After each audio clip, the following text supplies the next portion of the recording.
let me give a big additional welcome to everybody in the room for this inaugural event. I have to tell a bit of a personal story before I jump into the content I wanted to talk about this morning. I'm standing here and it's just deja vu all over again. So I was thinking about this last night about 21 years ago, believe it or not, that's dating the progression of my career. I was standing in about this same spot with about half the number of people talking to them. This was the inaugural event of a company called Commission Junction's customer meeting. And Commission Junction eventually, it was an affiliate marketing in the very early days of digital marketing, grew up to become CJ Affiliates, part of ValueClick, so it had a long, illustrious history. But the reason I'm telling this story is that the customer event, I was VP of marketing at that time at that company, became the cornerstone of everything that company did in terms of integrating what was going on in the market and the customers with how that company grew. And I get goosebumps because here we are now and we can do it again and better. And that customer event went, the first year, it was very, there was probably only about a dozen or fewer than that of the publishers. And the publishers were kind of wild guys that lived in their garage and did all sorts of things with links on the web. Couple of RVs out in the parking lot instead of rooms. But fast forward like 6 years later, and that event was hosting 600 people here, and very, very professional. All the big names of digital advertising were here. And I know that HG Insights is going to do a similar thing with our customers because you guys are just already great and really propelling this company. And as Ed said, 5, 6, 7, 8 years when we're in some big convention center and it's 10,000 people and not our intimate group here, you can say that you're the seminal founders of this event and of propelling HG Insights to do bigger and better things for all of you. So thank you, and again, thanks for spending your time with that. Okay, so I'd like to kick off the session here today is just talk a little bit about HG Insights and our vision and what we're doing now and into the future. So the company, for those of you that aren't familiar with the whole story, was really built on customer input and continuous innovation. So I was telling the story last night. I'm not going to go into the whole long story of it, but HG stands for Holy Grail because the founders of the company went out and asked their potential customers, what's your holy grail of marketing and sales data? And it came back, they want to know exactly the buyer when they're buying it and the name and the contact information. Of course, we still can't do that, but it came back that the technology intelligence profiles that we give of company is a critical piece and became the holy grail. So customer and customer input's been part of the DNA of the company for a long time. So is innovation. And the way that HG got started with its innovative path is that way back, I mean, we can claim that we coined the phrase Technographics, but we really can't claim that we created the market. Before HG Data at the time, there's a company called Hart Hanks, involved from computer intelligence, and they were getting information about technology and a company by picking up the phone and smiling, dialing, and asking people what technologies to use. And the founders of HG decided that there has to be a better way than that that's not scalable, and it's also not accurate. It doesn't have broad quality coverage. And so they got together and figured out how to mine from free-form documents the kind of information that we're using today. And it goes way beyond just the tech installs, as we'll talk about through this process. But that idea and that drive to make things better, to do things better with automation and innovate, it continues at HG today.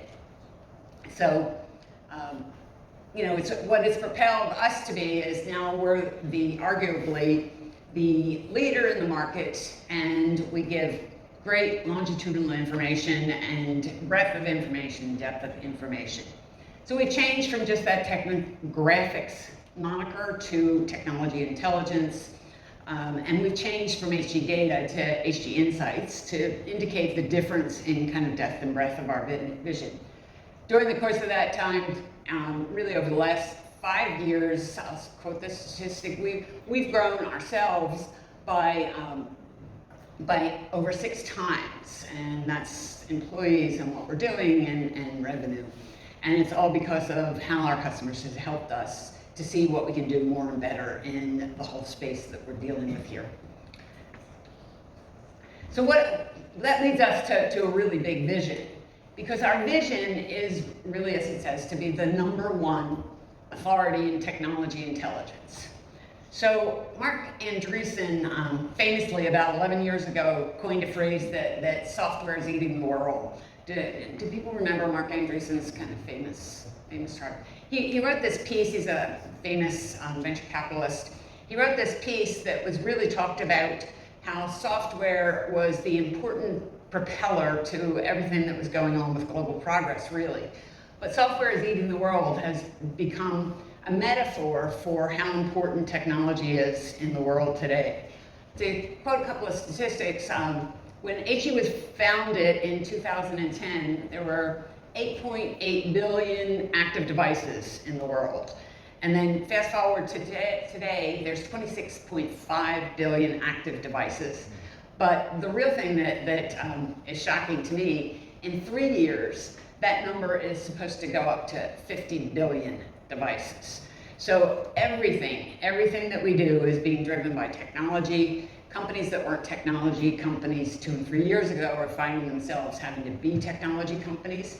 And it really drives us at HG to really look beyond the start of what we were doing with working with just go-to-market and B2B companies to really expand our vision so that we can help with all the bigger problems that come from this explosion of technology in the world. It's an exciting vision and it's an exciting ride, and we think we can do really, really great things for you and for many, many other companies in the market.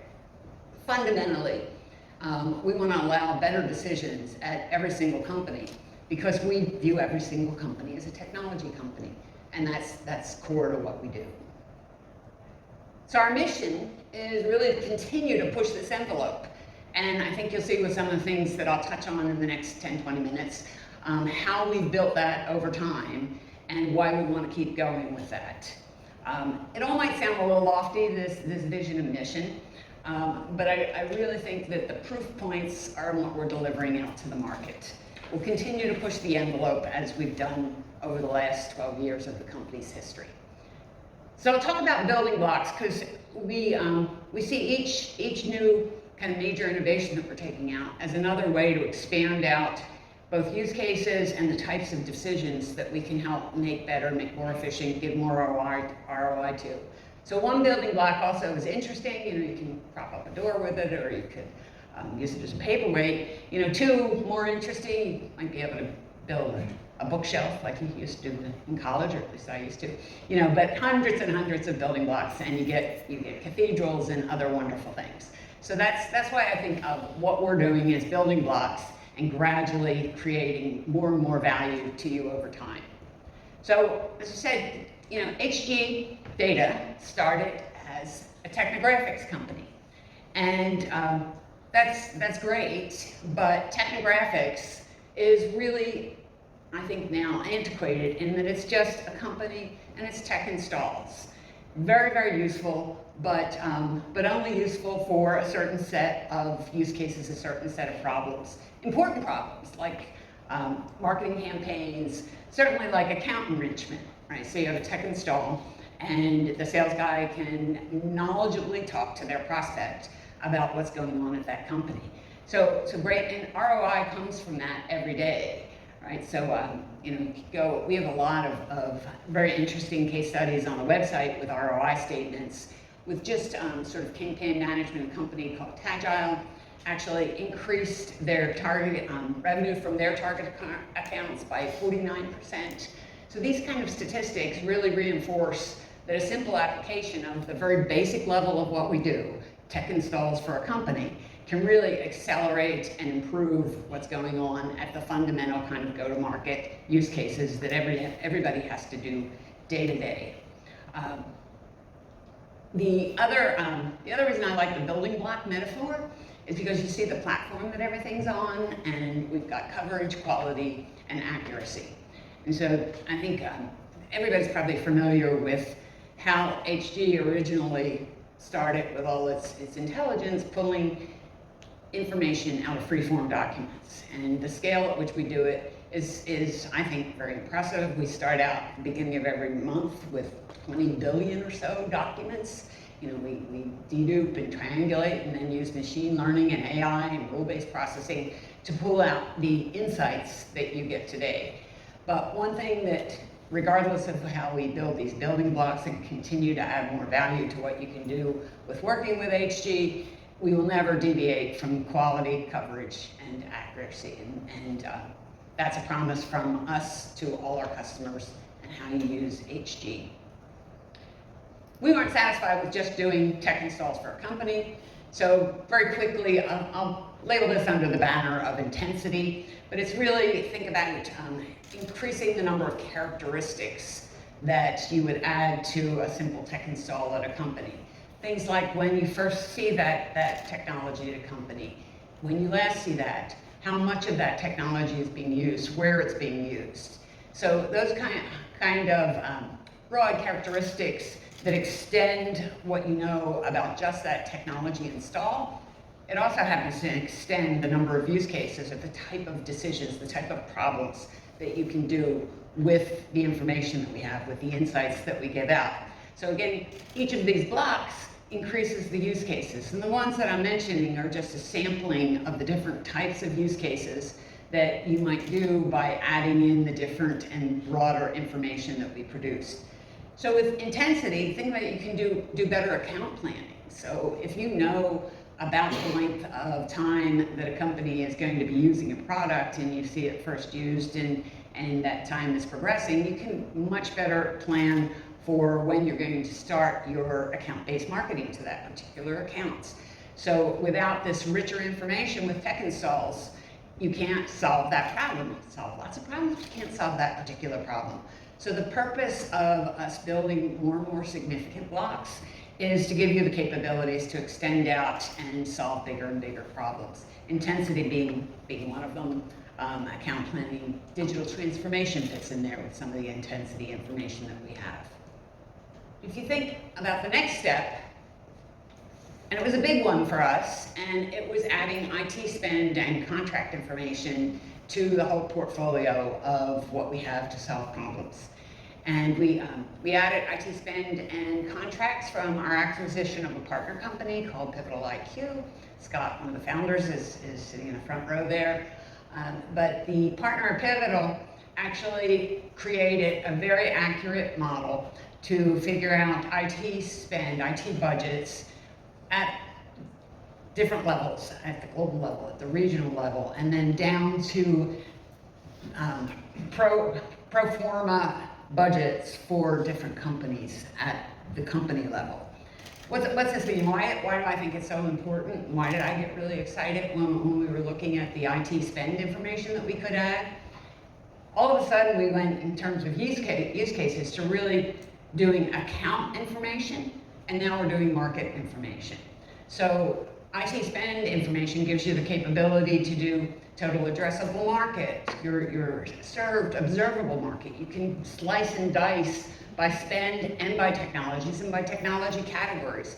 So that whole market research area that is part and parcel of what has to be done to go out to the market and do very good prospecting, very good planning, very good product planning, very good identification of new M&A opportunities, all falls under this banner of what we have done and what we've been able to package up with IT spend information. It gets also into the area where we can help supplement what goes on with IDC and Gartner and the other big research firms, because there is overlap there, right? We can size an addressable market. We can do it in a customized way by looking at the categories of technology, and it differentiates from what the research firms do, because A, it's on objective information, right? It's not just from picking up the phone and asking CIOs what they're going to do. It's actually derived from the insights that we've got. It's on demand. You don't have to wait for an analyst to create their report and send it out to you once a year, maybe twice a year if you're lucky. And more importantly, I think, for our clients here, you can drill down to the companies that actually comprise that market. So all of a sudden, when we did this and joined forces with Pivotal, integrated the spend into what we're doing, really expanded out, again, use cases and problems that we could solve with the building block that we have with IT spend. Very exciting, more to do there. We're constantly looking at kind of how to better and differently use the spend information, and we'll continue to progress and innovate in that area. I'd be remiss to not talk about intent, one of the more recent innovations that we put out to market. And I call it an innovation, and you're probably sitting there going, everybody has intent, and they do. And that's how it started at HG, is that we went out and we were looking at our customers, and every single customer had an intent feed from a vendor, or maybe 2 intent feeds or 3 intent feeds. And we looked at that and saw that really the problem wasn't the quantity of data, it was the usability of data. And what we really decided that we could do, and hopefully as you've seen it in the product that has released, is that we could put the context around the intent signals so that we can triangulate and tell you not just that there's somebody out there that's interested in a certain category of technology, but that they're in a buying mode, they're in a researching mode, they're in a replacement mode, there's a competitive takeout opportunity. And we can know that because we've got all of the trending information in the technologies that we've got, and we've got the intent signals, and we've got the categories that you can slice and dice on there. So intent kind of builds, again, on expanding what you can do and the types of problems that you can solve. Certainly, with intent, you've got more sophisticated account planning. You know when to go into an account more now, and you've got more predictable prospecting. So you're not just shooting in the dark at prospect. You actually know timeliness with the contextual intent that we've got out there now. So another building block. The building's getting a little bigger, and then last but not least, in the here and now, in terms of these big building blocks, is the whole area of cloud dynamics, and that came with 2 things. One, we had great coverage HG had great coverage of cloud companies with its technologies, with its information on intent, and we could do a lot with cloud progression of companies. But again, you all know this, that we send out monthly feeds of this information, and it changes incrementally. There's another company out there called Intricately that was looking at cloud dynamics in a very different way than HG Insights was, and that was through a global sensor network that monitored internet traffic worldwide and could tell in near real time what applications were growing, what applications were declining, where companies were really starting to progress and change from a cloud laggard to a cloud leader. Intricately was interesting, and so interesting that the companies decided to join forces together, and in March, Intricately became part of HG Insights. We're in the very early days of this in terms of actually creating the 1 + 1 = 3 product, where you've got even greater and bigger things than just more information. But both types of information right now, the near real-time global sensor network, cloud dynamic information, and cloud company coverage from technology information that HG did originally, are side by side now, making things richer and better. But we've got many more plans for actually overlapping them and integrating them and doing more automatic things, which we hear every day from our customers. We want automatic insights. We don't want to have to delve into these data sets like the traditional methodologies for many data companies are. We're constantly trying to pull out the insights for you, not just give you another data set. But in terms of building blocks and being able to do more and different things with what is there, putting in the cloud dynamic information and combining it with what was at HG Insights prior is a big step forward in terms of breadth and depth that you can do on arguably the most important part of technology growth today, which is companies going to the cloud. And then finally, we've got, certainly have, right, the future. We're not gonna stop where we are now. There's lots of great plans that we want to do and to continue to push the envelope. Think about what can be done with the information that we have to pull out automatic trending and alerting in a customized fashion for what your business needs. That's just one example of what we'll do in the future with what we have to work with the data today and do more and better things with it. We released recently something called functional area intelligence, and that's actually giving you more precise information about where things are going on at companies. But it itself is the tip of the iceberg in terms of what you can do with it. So you can look at the functional area in a company that's using a technology. You can precisely get the location. Think about connecting that as the next step with the actual contact that is at that location.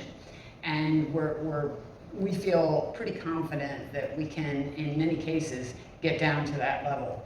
So in terms of broadening the use cases, broadening the problems we can help you solve, I mean, that's a major step up, because right now, we're all about the company, we're all about the markets, and we don't do that last mile connection. This sort of innovation with functional area intelligence can get us that last mile, can get you that last mile. Big things, we're not stopping, lots of innovation to happen in the future. Many more building blocks in this analogy here will be coming. So, to really wrap up with what we're doing, we've got great visions. It's not for the faint of heart, all this innovation. But at the core of this, what drives us is really wanting to empower business innovators. So if you're sitting in this room, you are a business innovator by virtue of the fact that you are using what we have in any form on any of those use cases. You're pioneering new, better, huge ROI for your companies, and we'll continue to want to do that with each and every one of you. And you know, my ask of you for this conference is that you think of at least one, maybe more, specific things that you can identify that you'd like to tell us that you want more, better, different, new. Here's an idea, but you know, write that as a little assignment for you. Just a bit of feedback on new, crazy ideas. We're open to it all. New, you know, specific ideas about what you're doing today. It's all extremely good fodder for what we need to do to grow the company. So we're able to do that. We'll be able to complete our vision and mission, and continue to grow business innovators and help all of you with your business. So thank you. That's a broad overview. I'm here for the duration. Any questions, any conversations, I'm absolutely happy to have them over the next couple of days.